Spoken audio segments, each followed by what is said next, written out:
Harlan Sanders, or Colonel Sanders, his as he's later origin known, is when he was born born. on a farm in Indiana on September 9th, 1890. He He came started from his very birth. humble beginnings, and at just 5 years old, his father passed away. Oh, that's in order rough. for the family to survive, his mother was forced to take on lots of odd jobs like sewing and working at a canning factory. This meant I'm sorry, so hold on.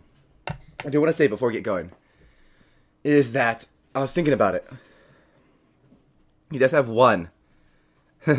I can think of one aspect where he has some kind of legal ground in this, right? One aspect that he has any legal ground to sue over this is that it's his image, right? If when he sold it, he sold KFC as the brand. Yes. You can, if he didn't negotiate for it, you can 100% not have to change the logo. Yes. Which has his face. Yes. But the logo is different than the person. They have since made a game. I Love You. The finger licking. I Love You, Colonel Sanders. The finger licking good dating simulator. A movie with a very interesting plot. We'll have to talk about that sometime.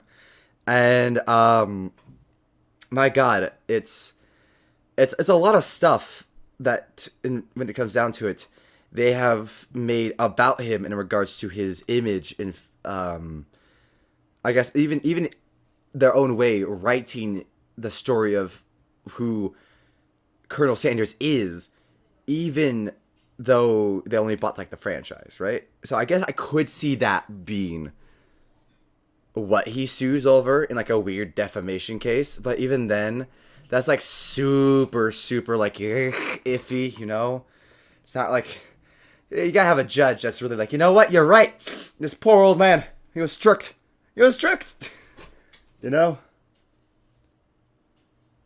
What'd you miss? Oh, nothing. So basically, when I got back here, I'll rewind it a minute for you, Kirby, right here, because so basically all I was saying is that initially I was saying like he doesn't have any legs to stand on, right, for the lawsuit itself. The thing is though, I was thinking about it because technically they bought. So to kind of recap what I said, so that everyone else can hear it again, is that they bought the brand, but not the image of Colonel Sanders, and they made more than just KFC or expanding the brand. They made lore about Colonel Sanders, dating game, a movie, etc. It talks about who Colonel Sanders is, and they technically may not have bought that, so I don't know. That's the only thing I can think of that he has a leg to stand on. But even then, you know, someone's got to be very years old. Is the same company that I sold for $2 million sold for $240 they gotta like feel like pity for this man, because that's still $2 million. You didn't get part of 240 million. Ugh. Like no judge is really gonna be like, oh my God, this poor man, he sold $2 million instead of keeping the franchise he had. Oh, this poor idiot old man. Like most judges aren't gonna do that, right?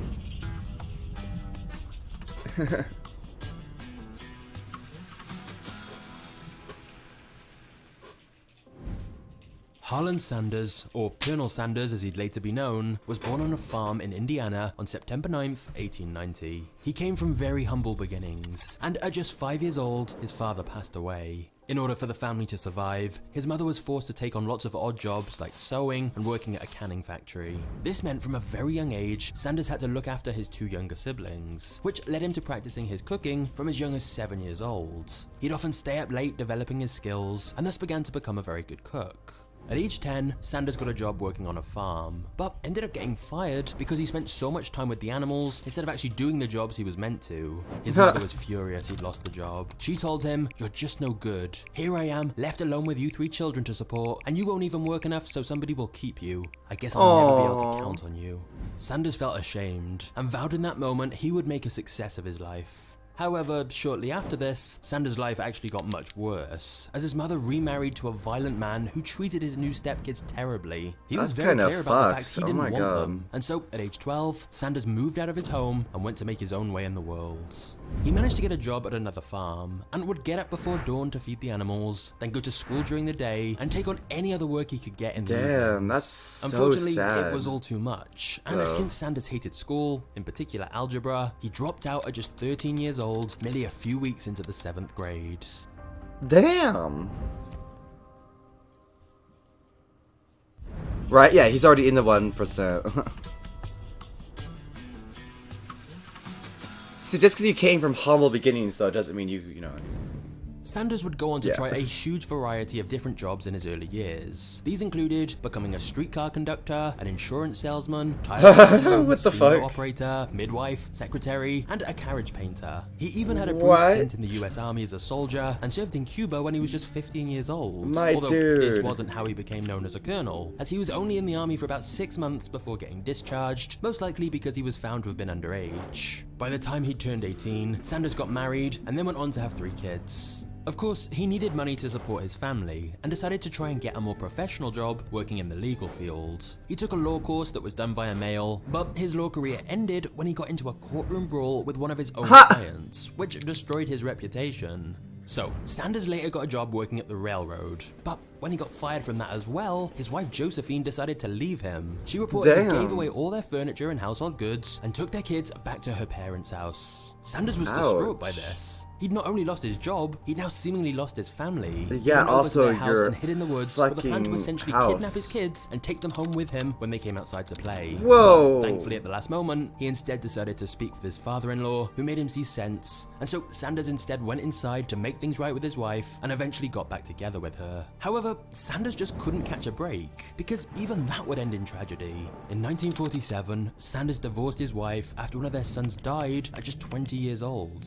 Their marriage had fallen apart soon after because they both struggled to come to terms with the grief. So, as you can see, the first half of Harlan Sanders' life was plagued with failures and sadness. But luckily, a very unlikely development was about to change his life forever. That's a lot. That was all his fault? Like, what?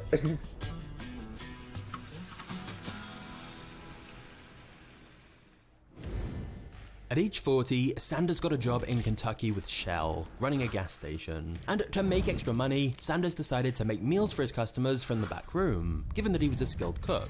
Wait, I'm sorry, hold on, what? Sanders decided to job in Kentucky with Shell, running a gas station. And to make extra money, Sanders decided to make meals for his customers from the back room, given that he was a skilled cook.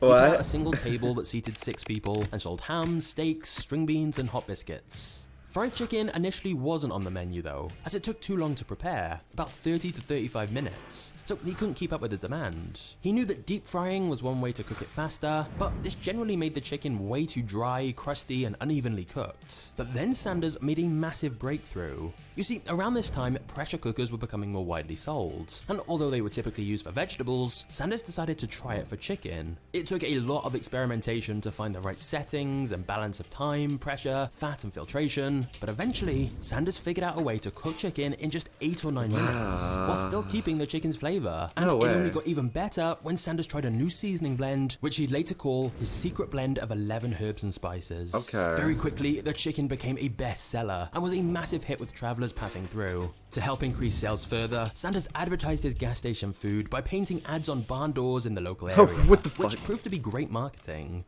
However, a competitor nearby called Matt Stewart was extremely annoyed by Sanders' aggressive promotion and begun painting over the signs Sanders had put up. That's just rude. Sanders warned him he'd shoot him if he didn't stop, but Stewart carried on painting over his ads anyway. So Sanders, along with 2 managers of the gas station he operated, went to pay Matt Stewart a visit. However, when Stewart saw them coming, he immediately pulled out his own gun and fired. The bullet narrowly missed Sanders and instead— There! Boom! Boom! Right there. That is how... all he had to do was show up. That guy, if he would have just threatened and told them to leave, that's one thing. The fact that he fired, boom, Sanders just won. It hit one of the managers Sanders had gone with. He died immediately. Sanders grabbed his own gun and returned fire, hitting Stewart in the shoulder. All men were arrested by the police after this shootout, and Stewart got 18 years in prison for murder, while Sanders didn't serve any jail time as he fired in self-defense. There we go. It was an extremely close call for... That is so stupid. Holy shit, he could have died. Sanders. But the end result was his competitor was now behind bars, leaving him to dominate the local area. You are Sales of his so gas station food fucking soared lucky. rapidly, especially his fried chicken. He could barely keep up with the demand. Dude, in fact, that Sanders built lucky up such a bitch. reputation that in 1935, the governor of Kentucky, Ruby Laffoon, bestowed him with the honorary title of colonel in recognition of his contributions to the state's cuisine. So the colonel title was honorary, nothing to do with his military rank. What? But Sanders still embraced it fully, and from then on he went by Colonel Sanders, with many simply referring to him as the Colonel instead of his real name Harland. That same year, the demand for Colonel Sanders' food meant he needed to move out of the gas station and instead opened up a 142-seat restaurant. It had taken him until his 40s, but he finally seemed to have found success. But soon Sanders' bad luck seemed to have returned, as in 1939, his restaurant burnt down. And by the time it was rebuilt, World War II had broken out, meaning there were no tourists or travelers passing through, which had been his main source of customers, and so he ultimately had to sell the place. But he didn't give up. When the war was over, Sanders started a new restaurant, which was successful until the 50s. Then the next bit of bad news came in the form of a new interstate highway that was being built, which bypassed Sanders' location completely, thus drastically cutting his sales. Ouch. He was ultimately forced to auction off the business at a loss. And so, at the age of 65, he now had no business and no other income except his savings, and thus had to rely on his social security check of just $105 a month. Now, there is some misinformation online that says Sanders nearly ended his life at this point. Jesus. But there's actually no evidence of that. In fact, quite the opposite. Why would people Sanders write that? was a very determined man. And he wasn't going to give up that easily. He said in his biography, "If I hadn't been 66 years old and had a $105 security check coming in every month, I don't know what I would have done. But for me, it wasn't a matter of giving up. It was just a problem of what to do next." And so, despite being at retirement age, Colonel Sanders was really just getting started. And little did he know, he was on the verge of his biggest breakthrough yet. So yeah, this guy's even less requiring to have got anything of that 240 million then, right? Because he fucked up every business he had. He probably barely got it to the point where it was worth 2 million and then could sell it. He sold it for 2 million, and who he sold it to are the ones who actually made it good then. I guarantee, because I now that I'm seeing what happened, no wonder he sold it. Take the 2 million after all that shit you fucked up and just go, dude. Like, why are you throwing a hissy fit as an old man?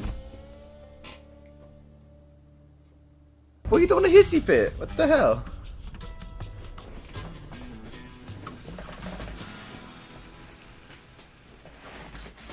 What about if instead of running a restaurant himself, he could franchise? He'd let other restaurants sell his chicken and charge 4 cents for every chicken sold. So Sanders put a bunch of pressure cookers in his car, along with a big bag of his famous seasoning, and hit the road in his 1946 Ford. His plan was to travel all across the United States, finding potential franchisee restaurants. But it certainly wasn't an easy life. He had to live out of his car, and it was exhausting traveling non-stop. When he came across a restaurant he thought looked suitable, he'd convince the owner to let him cook his chicken for their employees, and if they liked it, he'd stay for a few days to cook for their customers, hoping they'd like it so much that the restaurant wanted to become a franchisee of his chicken. For a while, Sanders was met with rejection after rejection. He was reportedly turned down 1,009 times before finally getting someone to agree. Shit, How that's so tempting it must have stupid. been to quit after 1,000 rejections. But Sanders had just kept going. His first successful franchise came in 1952, when Pete Harmon of South Salt Lake in Utah agreed to sell Sanders chicken. Harmon owned a large chain of restaurants already, and said his sales tripled in the first year once he began selling the Colonel's Kentucky Fried Chicken recipe. In fact, it was actually this first franchisee, Pete Harmon, who coined the phrase "finger-licking good," which later became the slogan across the whole KFC chain. Within a couple of years, everything had changed, and Sanders didn't need to make those long road trips anymore to find new partners. People started coming to him instead, as word about his chicken spread rapidly across the country. Okay. Of course, Sanders didn't share the exact recipe with franchisees, as he was scared competitors would end up copying it, so he sent the spice blend pre-made. Plus, Sanders always seemed to have a talent for marketing, and clearly recognized that the idea of a secret recipe generated a lot more intrigue. By the end of 1963, he'd franchised over 600 outlets across the US and Canada, and built a company worth millions. I mean, valid though. Within a couple of years, that would be 900 outlets, including some in the UK and Japan. His chicken was a huge hit, and the franchise model was a massive So you success. did something Sanders good had for finally once. made Fair it, enough. and That's at what long you get 2 last million. was financially secure. But That's what you get 2 million. that is certainly not the end of the story. That's how you get 2 million and move on with your life.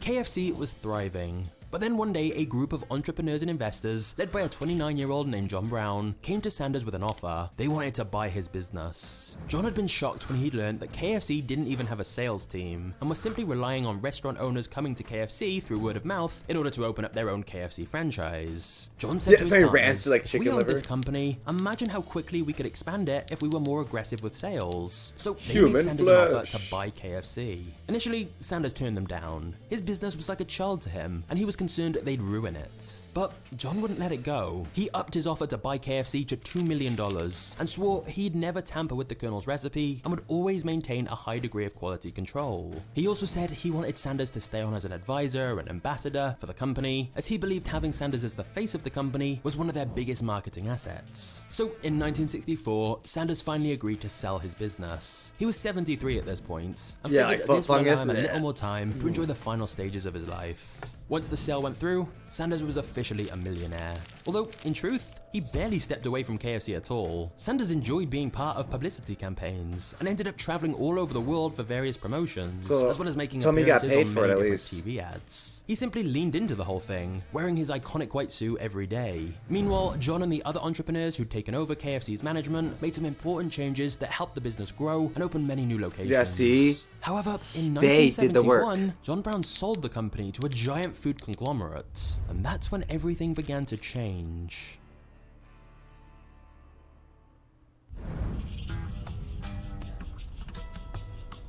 Now, why would you be owed anything, my dude? Right there, you're an idiot. You sold it too early. Unlike you don't John, have who'd anything. agreed You not to agreed tamper to with it. the Colonel's He recipe. wanted to go out, so that means he agreed to the act of using his image. Then, right?